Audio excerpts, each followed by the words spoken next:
Hello guys 2023 ഫെബ്രുവരിയിൽ വാങ്ങി 23,000 kilometre ആയ ഞങ്ങളുടെ ഒല S1 പ്രോയുടെ പോസിറ്റീവ് നെഗറ്റീവുമായിട്ടുള്ള എക്സ്പീരിയൻസ് ആണ് ഞാൻ ഇന്ന് നിങ്ങളോട് ഷെയർ ചെയ്യുന്നത്.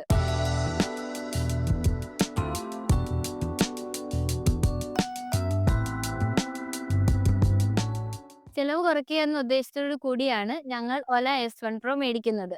സാധാരണ ഒരു പെട്രോൾ ബൈക്കിന്റെ എക്സ്പെൻസ് മാസം പെട്രോളിന് മാത്രം ഒരു 3,000 രൂപയും പിന്നെ അതിന്റെ സർവീസ് കോസ്റ്റും എന്തായാലും നല്ലൊരു എമൗണ്ട് ആവും. എന്നാൽ അതിന്റെ അഞ്ചിലൊന്ന് എക്സ്പെൻസ് പോലും ഞങ്ങൾക്ക് ഉണ്ടായിട്ടില്ല. ഈ 2 വർഷത്തിനിടയിൽ ഒലയുടെ സർവീസ് ആയിട്ട് ഞങ്ങൾക്കൊരു ബ്രേക്ക് പാഡ് മാറുവാനും പിന്നെ ഹാൻഡിലിന്റെ ബെയറിംഗ് മാറുവാനായിട്ട് ഒരു ചെലവ് വന്നേക്കുന്നത് 4,000 രൂപ മാത്രമാണ്. പിന്നെ ഞങ്ങൾക്ക് ഇലക്ട്രിസിറ്റി ബില്ലായിട്ട് 2 മാസം കൂടുമ്പോൾ ഒരു 700 രൂപയോ അതിൽ താഴെയോ വരാറുള്ളൂ. Ola S1 pro first generation വണ്ടിയാണിത്. കമ്പനി അവകാശപ്പെടുന്നത് 165 കിലോമീറ്റർ ആണെങ്കിലും നമുക്ക് സിംഗിൾ ചാർജിൽ 100 കിലോമീറ്റർ മുകളിൽ എന്തായാലും കിട്ടും. ഇതാണ് ഒലയുടെ മീറ്റർ കൺസോള്. ഇതിൽ നമുക്ക് കുറേ സെറ്റിംഗ്സ് ഉണ്ട്. വൈഫൈ, ബ്ലൂടൂത്ത് ഇങ്ങനത്തെ കുറേ സെറ്റിംഗ്സ് ഉണ്ട്. അതെല്ലാ സെറ്റിംഗ്സും നമുക്ക് ഓരോ ഇതായിട്ട് എടുത്ത് കാണാൻ പറ്റും.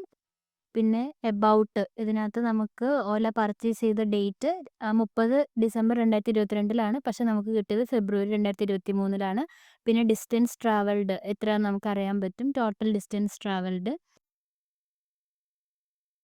വെഹിക്കിൾ സ്റ്റാറ്റസിൽ പറയുന്നത് ഈ എക്കോയിൽ, നോർമലിൽ, സ്പോർട്ട്, ഹൈപ്പർ ഈ 4 മോഡിലും എത്രത്തോളം ഡിസ്റ്റൻസ് ഇനി ട്രാവൽ ചെയ്യും, എത്ര ബാറ്ററി റിമൈനിങ് ഉണ്ട്, പിന്നെ ബാറ്ററി ടെമ്പറേച്ചർ ഇതെല്ലാം നമുക്ക് ഇൻ ഡെപ്ത് അറിയാൻ പറ്റും. പിന്നെ മോട്ടോർ ടെമ്പറേച്ചറും നമുക്ക് ഇതിൽ ഈ ഒരു സെറ്റിങ്സിൽ അറിയാൻ പറ്റും.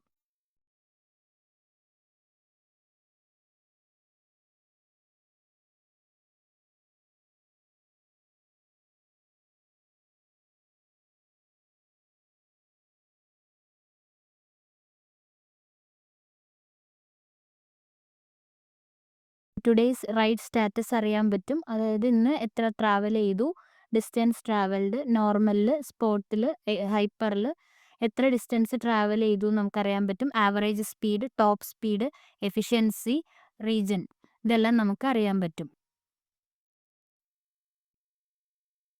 ഞങ്ങൾ ഒല ഫുൾ ചാർജ് ചെയ്ത് എറണാകുളത്ത് നിന്ന് പാലക്കാട് വരെ പോയി അവിടെ നിന്ന് ഫുൾ ചാർജ് ചെയ്ത് തിരിച്ചു വന്നിട്ടുണ്ട്.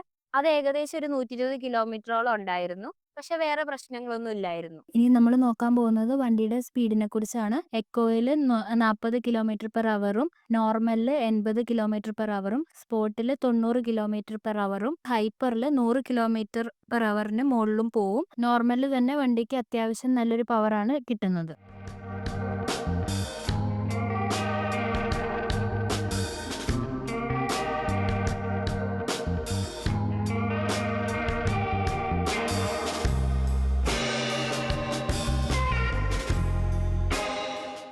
നമുക്ക് വണ്ടി മൊബൈൽ ഫോണുമായിട്ട് കണക്ട് ചെയ്ത് ലോക്ക് ആൻഡ് അൺലോക്ക് ചെയ്യാൻ പറ്റും. കൂടാതെ നമുക്ക് വണ്ടിയുടെ സെറ്റിംഗ്സ് ഫോണിൽ തന്നെ കൺട്രോൾ ചെയ്യാൻ പറ്റും.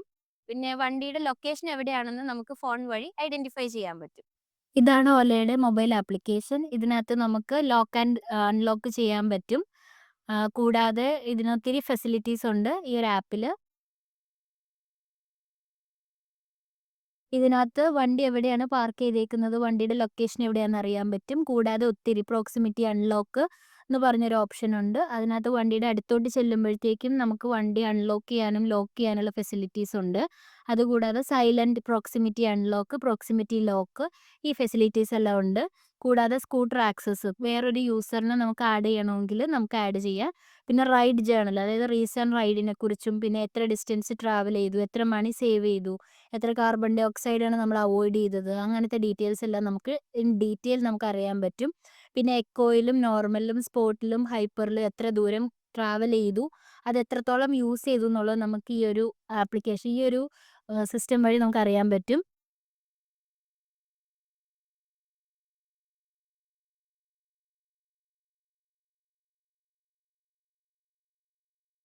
നമുക്കിവിടെ ഫോൺ ചാർജ് ചെയ്യാനൊക്കെ ആയിട്ടുള്ള ഒരു ഫെസിലിറ്റി ഉണ്ട്.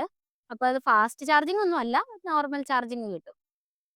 ഒലയ്ക്കകത്ത് ഒരു ഇ സിം അവൈലബിൾ ആണ്. അപ്പോൾ അതുവഴി GPS എല്ലാം കറക്റ്റായിട്ട് നമുക്ക് അവൈലബിൾ ആണ്. അതുപോലെ തന്നെ മാപ്പ് ആണെങ്കിലും നമുക്ക് കറക്റ്റായിട്ട് ലൊക്കേഷൻ എല്ലാം ആക്സസ് ചെയ്യാൻ പറ്റും. നമുക്കിപ്പോൾ എവിടെ റൈഡ് ചെയ്യണമെങ്കിൽ നമുക്ക് പ്രോപ്പറായിട്ട് ഈ ഒലയ്ക്കകത്ത് തന്നെ മാപ്പ് ഉപയോഗിച്ച് നമുക്ക് അങ്ങോട്ടേക്ക് ട്രാവൽ ചെയ്യാൻ പറ്റുന്നതാണ്.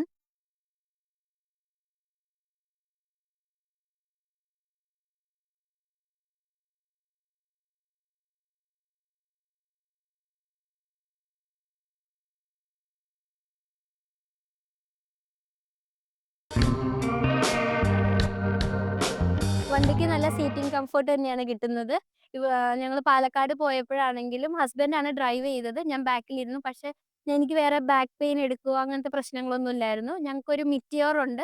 പക്ഷേ ബുള്ളറ്റിന് പോകുമ്പം ഓട്ടോമാറ്റിക്കലി എനിക്ക് ലെഗ് പെയിനും ബാക്ക് പെയിനും ഒക്കെ എടുക്കും. പക്ഷേ അങ്ങനത്തെ യാതൊരുവിധ പ്രശ്നങ്ങളും തിരിച്ച് പോയപ്പോഴാണെങ്കിലും തിരിച്ച് വന്നപ്പോഴാണെങ്കിലും എനിക്കിതുവരെ ഉണ്ടായിട്ടില്ല. വണ്ടിയുടെ ബൂട്ട് സ്പേസ് വളരെ സ്പേഷ്യസ് ആണ്. നമുക്ക് അത്യാവശ്യം കൂടുതൽ ലഗേജസ് ഒക്കെ വെച്ച് നല്ല കംഫർട്ട് ആയിട്ട് നമുക്ക് ട്രാവൽ ചെയ്യാൻ പറ്റും. ഇതാണ് വണ്ടിയുടെ ബൂട്ട് സ്പേസ്. ഇതിനകത്ത് ഒരു ഫുൾ ഫേസ് ഹെൽമെറ്റും പിന്നെ അതുപോലെ തന്നെ ഒരു ബാഗും ഒരു ചാർജറും വെച്ചിട്ടുണ്ട്. അപ്പോൾ ഇതിനകത്ത് ഇത്രയും സാധനങ്ങൾ വെച്ചിട്ട് നമുക്ക് നല്ല കംഫർട്ടായിട്ട് തന്നെ ട്രാവൽ ചെയ്യാൻ പറ്റും. ഇതാണ് വണ്ടിയുടെ ചാർജിങ് പോർട്ട്. ഇവിടെയാണ് നമ്മൾ ചാർജർ കണക്ട് ചെയ്യുന്നത്.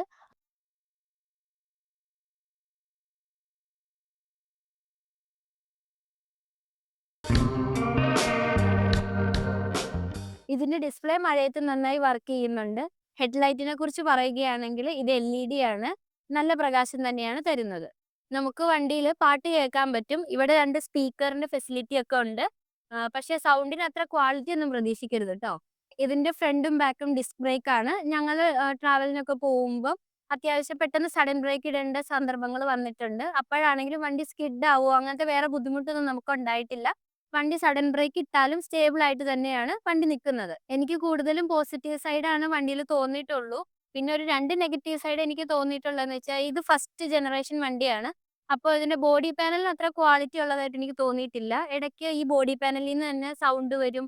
അങ്ങനത്തെ കുറച്ച് ഇഷ്യൂസ് ഉണ്ട്. പിന്നെ അത് സർവീസിന് കൊടുത്ത് റെഡിയാക്കും. ഈ ഒലയുടെ ഫീച്ചേഴ്സിൽ വരുന്ന ഈ ബട്ടൺ ഒക്കെ ഉണ്ടല്ലോ, കണ്ടോ നിങ്ങൾ 2 സൈഡിലും കണ്ടില്ലേ 2 ബട്ടൺ. ഇതിനൊന്നും അത്ര വലിയ ക്വാളിറ്റി ഒന്നുമില്ല. കണ്ടോ ഇതിന്റെ ഐക്കൺ എല്ലാം മാഞ്ഞു പോയി. അപ്പോൾ ഈ ഒരു അവസ്ഥയിലാണ് ഇപ്പം. ഈ വണ്ടിക്ക് സെൻട്രൽ സ്റ്റാൻഡ് ഇല്ല. ആകപ്പാടെ സൈഡ് സ്റ്റാൻഡ് മാത്രമേ ഉള്ളൂ. സൈഡ് സ്റ്റാൻഡ് ആണെങ്കിൽ അത്ര സ്ട്രോങ് ഒന്നും അല്ല. ഒരു തവണ അങ്ങനെ ഒരു പണി കിട്ടിയിട്ടുണ്ട്. വണ്ടിയിൽ കയറി ഇരുന്ന് സൈഡ് സ്റ്റാൻഡ് ഇട്ടിട്ട് സൈഡ് സ്റ്റാൻഡ് ഒടിഞ്ഞു പോയി. പിന്നെ അത് വാറണ്ടിയിൽ റെഡിയാക്കി. അപ്പോൾ അതുകൊണ്ട് നിങ്ങൾ ആ കാര്യം ഒന്ന് ശ്രദ്ധിക്കണം. സൈഡ് സ്റ്റാൻഡ് ഇട്ടിട്ട് കയറി ഇരിക്കാണ്ട് ഒന്ന് ശ്രദ്ധിക്കണം കേട്ടോ. പിന്നെ രണ്ടാമതായിട്ട് എനിക്ക് തോന്നിയിരിക്കുന്നത് സർവീസിങ് ആദ്യ കാലങ്ങളിൽ വളരെ സ്ലോ ആയിരുന്നു. ഒരു 1 വീക്ക് ഒക്കെ നമുക്ക് വെയിറ്റ് ചെയ്യേണ്ട ഒരു ടൈം ഉണ്ടായിരുന്നു. പക്ഷേ ഇപ്പൊ വന്നിട്ട് അത് ഹൈപ്പർ സർവീസിംഗ് ആണ് നമുക്ക് തരുന്നത്. വേറെ ഇഷ്യൂസ് ഒന്നും എനിക്ക് വണ്ടിയിൽ ഇതുവരെ തോന്നിയിട്ടില്ല. ഇനി ഒരു കാര്യം പറയാനുള്ളത് ഹൈപ്പർ ചാർജിങ് സ്റ്റേഷനെ കുറിച്ചാണ്. വളരെ കുറവാണ് ഒലയുടെ ഹൈപ്പർ ചാർജിങ് സ്റ്റേഷൻ. പക്ഷേ ആ ഉള്ളത് തന്നെ നമുക്ക് ചിലത് ഒന്നും വർക്കിംഗ് അല്ല. അങ്ങനെ ഒരു തവണ ഞങ്ങൾ പോയിട്ട് പണി കിട്ടിയിട്ടുണ്ട്. അപ്പോൾ ചാർജിങ് സ്റ്റേഷൻ പ്രതീക്ഷിച്ച് നിങ്ങൾ ആരും പോകരുത് ട്ടോ. ഇത്രയൊക്കെയാണ് എനിക്ക് ഈ വണ്ടിയുടെ പോസിറ്റീവും നെഗറ്റീവും ആയിട്ട് പറയാനുള്ളൂ. പിന്നെ ഞങ്ങൾ എടുത്തേക്കുന്നത് ഒല S1 Pro ഫസ്റ്റ് ജനറേഷൻ വണ്ടിയാണ്. ഇപ്പോ നമ്മുടെ ഒലയുടെ ഷോറൂമിൽ ചെന്ന് കഴിഞ്ഞിട്ടുണ്ടെങ്കിൽ വണ്ടി അപ്ഗ്രേഡ് ചെയ്ത് 3rd ജനറേഷൻ വരെ എത്തിയിട്ടുണ്ട്. ഈ ഫസ്റ്റ് ജനറേഷനെ അപേക്ഷിച്ച് കുറച്ചുകൂടി നല്ല ബെറ്റർ ഫീച്ചേഴ്സ് ഉണ്ട്. പിന്നെ കുറച്ച് ക്വാളിറ്റീസ് ഇംപ്രൂവ് ചെയ്തിട്ടുണ്ട്. കിലോമീറ്റേഴ്സ് ആണെങ്കിലും ബാറ്ററി ആണെങ്കിലും കുറച്ചുകൂടി കൂടിയിട്ടുണ്ട്. 3rd ജനറേഷൻ വണ്ടിയുടെ കുറച്ച് വിശേഷങ്ങളുമായിട്ട് ഞങ്ങൾ വരുന്നതാണ്. ഈ വീഡിയോ ഇവിടെ ഞാൻ അവസാനിപ്പിക്കുകയാണ്. ബൈ.